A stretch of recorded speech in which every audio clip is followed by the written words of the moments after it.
Hello hi வணக்கமுங்க. இன்றைக்கி நம்ம இந்த வீடியோவில் என்ன பார்க்க போகிறோம் அப்படின்னா, டைப்ரைட்டிங்கில் ஃபிங்கரிங் கற்றுக் கொடுப்பாங்க இல்லையா, அதுதான் இந்த வீடியோவில் பார்க்க போகிறோம். நீங்கள் வீட்டில் லேப்டாப் இருக்குது, இல்லை பிசி வச்சுருக்கீங்க அப்படின்னா, நீங்கள் இதுக்காக பிரத்யேகமாக போயிட்டு கிளாஸ் அட்டன் பண்ணணும் அப்படின்னு அவசியம் இல்லை. இப்போ நான் சொல்லிக் கொடுக்குற இந்த மெத்தடை நீங்கள் ஃபாலோ பண்ணாவே நீங்கள் ஓரளவு ஸ்பீடாக டைப் பண்ண முடியும். இதில் உங்களோட எஃபர்ட்டும் இருக்குது.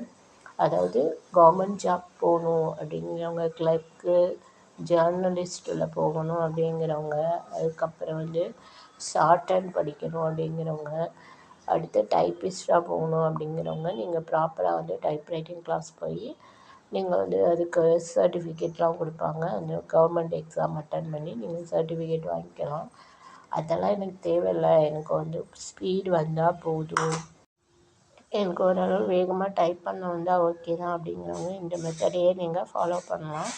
இதில் small finger, ring finger, middle finger, index finger, தம் ஃபிங்கர், இந்த 5 ஃபிங்கரில் இதான் நம்ம எப்படி டைப் பண்ணுறோம் அப்படிங்கிறத பார்க்க போகிறோம். தம் ஃபிங்கர் எதுக்கு அப்படின்னா, நீங்கள் லெஃப்ட்டு டு ரைட்டு டைப் பண்ணிட்டு வரீங்க அப்படின்னா, லெஃப்ட் சைடு வர்றப்ப லெஃப்ட்டு தம் ஃபிங்கர் யூஸ் பண்ணிக்கோங்க, அதாவது ஸ்பேஸ் விடுறதுக்கு. அதே இது ரைட் சைடுலேருந்து டைப் பண்ணிட்டு வரீங்க அப்படின்னா, ரைட் சைடு உள்ள தம் ஃபிங்கரை ஸ்பேஸ் விடுறதுக்கு நீங்கள் யூஸ் பண்ணிக்கலாம். அது போக மீதமுள்ளது எப்படின்றத இப்போ பார்ப்போம்.